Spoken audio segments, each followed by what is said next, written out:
c'est peut-être un thème qu'on va aussi voir apparaître dans la prochaine présentation, celle de Vivien Richard, qui est conservateur et qui est en charge du service de l'histoire du Louvre depuis quelques mois, et qui va revenir sur les questions de l'archéologie du Louvre, donc beaucoup plus près de nous à tout point de vue, dans le temps et dans l'espace, mais avec aussi de redoutables problèmes de sources et de ressources. Merci beaucoup. Bonjour à tous. En effet, la thématique, les périodes historiques que je vais évoquer vont être bien différentes des sujets d'archéologie antique que nous avons pu étudier jusqu'à maintenant. Donc il s'agit de l'archéologie du Louvre et de son quartier, des sources à disposition et ce que cela peut apporter pour avancer dans la connaissance des collections et de cette archéologie, et également les problématiques qui se posent.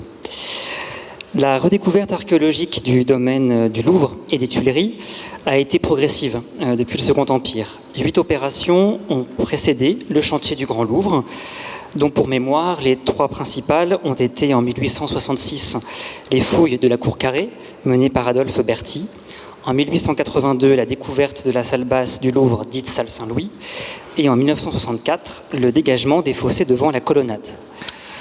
Avec le Grand Louvre, ce sont de nouveaux défis qui se présentent aux archéologues, conservateurs, historiens et chercheurs. Lors du Grand Louvre, découvertes fortuites et campagnes de fouilles se sont succédées, mettant au jour des vestiges importants et un riche mobilier qui ont permis de mieux comprendre l'histoire du site, la vie du quartier et les multiples étapes de la construction du palais. Les principales zones concernées ont été la Cour Carrée, menée sous la direction de Michel Fleury et Wenceslas Grotta, la Cour Napoléon, sous la direction de Pierre-Jean Trombetta et Yves de Quiche, et les Jardins du Carrousel, sous celle de Paul van Ossel. Ces opérations archéologiques de grande ampleur ont constitué un défi scientifique sans précédent en France, en raison des enjeux scientifiques à relever, des moyens alors mobilisés, et des développements et expérimentations méthodologiques à mener durant le chantier et à la suite des fouilles. Ce fut particulièrement le cas pour la Cour Napoléon. De ce point de vue, ces fouilles ont fait date et fortement contribué au développement de l'archéologie urbaine et à la professionnalisation de la recherche archéologique. Cette professionnalisation au XXe siècle et l'ampleur des fouilles nécessaires ont permis de reconnaître les vestiges de tout un quartier de Paris, au Moyen-Âge et sous l'Ancien Régime, et de mieux connaître l'histoire du palais. L'enjeu muséographique a également été un point d'attention certain dans le cadre du Grand Louvre, jusqu'à l'aménagement des salles du pavillon de l'horloge il y a quelques années, et présentant du mobilier archéologique de la Cour Carrée, de la Cour Napoléon, et des Jardins du Carrousel. Aujourd'hui, la problématique qui se pose est bien différente. Si de nombreux enseignements ont déjà pu être tirés, ni publication complète, ni synthèse n'ont pu être menées à bien. Seule une publication consacrée au Jardin du Carrousel, sous la direction de Paul van Ossel, a été éditée en 1998. L'ampleur des opérations et le calendrier très serré des chantiers, la multiplicité des intervenants, la diversité des directions et la variété des modes opératoires ont en effet rendu difficile l'aboutissement de ces ambitieux chantiers, le traitement du matériel archéologique et le traitement de la documentation archéologique. Aujourd'hui, cette documentation, qui a longtemps été dispersée, restait encore peu accessible. Si le Louvre a pu présenter 2 expositions au tournant de l'an 2000, consacrées aux fouilles du Carrousel et au quartier du Louvre, la seconde ayant bénéficié de l'édition d'un catalogue, le service de l'histoire du Louvre a lui aujourd'hui la charge d'environ 90 000 items issus des différentes zones de fouilles du domaine, demandant une connaissance plus approfondie pour une gestion et une conservation optimale des collections. Mais le lien primordial entre les mobiliers archéologiques et leur contexte est difficile, voire encore impossible à établir lors des récollements en cours. Bien sûr, aux côtés de la documentation archéologique, les sources et ressources à mettre en relation restent nombreuses. L'étude croisée des plans et de l'iconographie, des archives et sources écrites, des sources imprimées et de la documentation, ainsi que ce qu'il demeure des archives du sol, ne peut répondre seul aux besoins de la recherche. 30 ans après le début des plus importantes fouilles urbaines menées en Europe, il restait à poursuivre un programme d'envergure autour des archives archéologiques. Le projet de recherche mené depuis 2018 par le service régional d'archéologie de la DRAC d'Île-de-France et le Louvre y répond. Les objectifs sont de plusieurs ordres. Tout d'abord, il s'agit de dresser un état des lieux des études réalisées et une cartographie générale pour identifier producteurs, institutions, volumes, typologies et sujets. Le tout autour d'un réseau d'archéologues et de chercheurs. Le service régional d'archéologie a regroupé au Louvre, en 2018, l'ensemble de la documentation scientifique des fouilles du Grand Louvre qu'il conservait, essentiellement autour de la cour Napoléon. Leurs récollements et inventaires sont le cœur de ce projet. Près de 800 articles rassemblent carnets de fouilles, rapports, plans, coupes et dessins, classeurs d'enregistrement stratigraphique, registres d'isolation et classeurs photographiques. L'objectif final est de pouvoir assurer l'accès aux chercheurs à l'ensemble de cette documentation archéologique, de contextualiser le mobilier conservé par le service de l'histoire du Louvre et d'enrichir ainsi notre connaissance de l'histoire du Louvre et de son quartier. Les plans sont eux en cours d'inventaire à la pièce.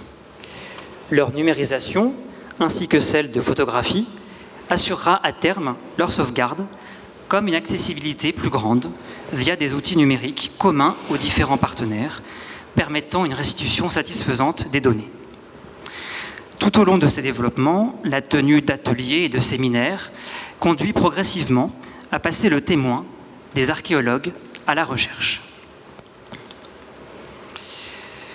Le classement et l'inventaire des archives archéologiques, leur prise en compte et la mise en relation avec la documentation propre au service de l'histoire du Louvre fournit un support essentiel aux chantiers de collection et bilan sanitaire menés depuis déjà plusieurs années pour la conservation des matériaux archéologiques et leur transfert dans les réserves du Centre de conservation de Liévin et du Louvre-Lens.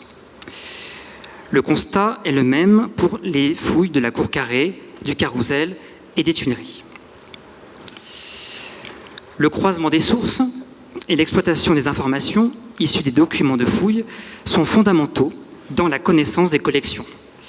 Aussi bien dans leurs ensembles, pensons aux nombreuses séries d'éléments métalliques, de verre, de plâtre, que sur des items précis. Je vais prendre 2 exemples. Le premier exemple présenté est une terrine à anse, au décor de glaçure verte, découverte dans la cour Napoléon, dans les latrines des maisons dites maisons jumelles, et datée de la fin du XVIe siècle ou du début du XVIIe siècle. Les marquages, avec numéro de gestion, assurent une certaine traçabilité de l'histoire de l'objet quant à son contexte et ses origines. Mais les marquages seuls ne suffisent pas. Les registres manuscrits, tels que celui que vous voyez à l'écran, sont essentiels pour relier les objets prélevés à leur contexte exact de découverte, concernant le secteur, le fait archéologique ou l'unité stratigraphique. Toutes ces données permettent de nourrir, à terme, la fiche œuvre du musée.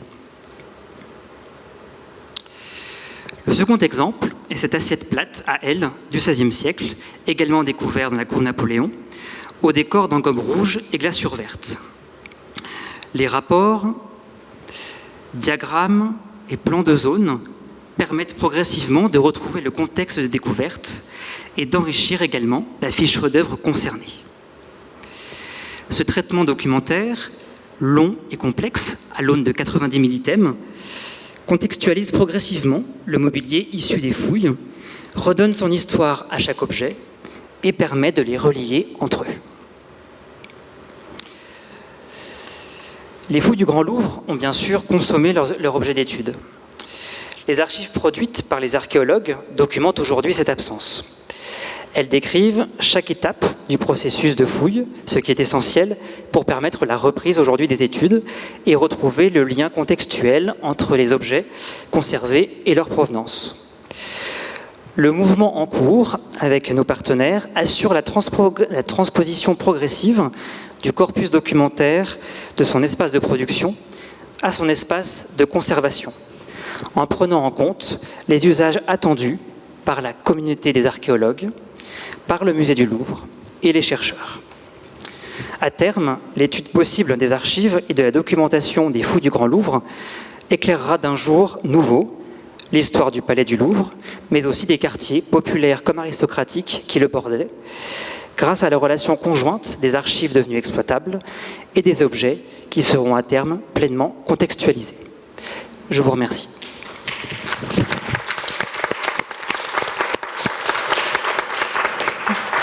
Merci beaucoup. On mesure à nouveau le défi. Ce n'est pas parce que les fouilles sont entre guillemets relativement récentes et qu'elles ont été quand même plutôt bien documentées que cette documentation est vivante tout de suite pour nous et qu'il y a encore du traitement à faire pour nous les approprier. C'est vrai que le fait de travailler en parallèle sur ces archives de fouilles et les objets à l'occasion des chantiers de décollection, c'est vrai que c'est une très belle occasion pour réintroduire de l'ordre dans tout ça.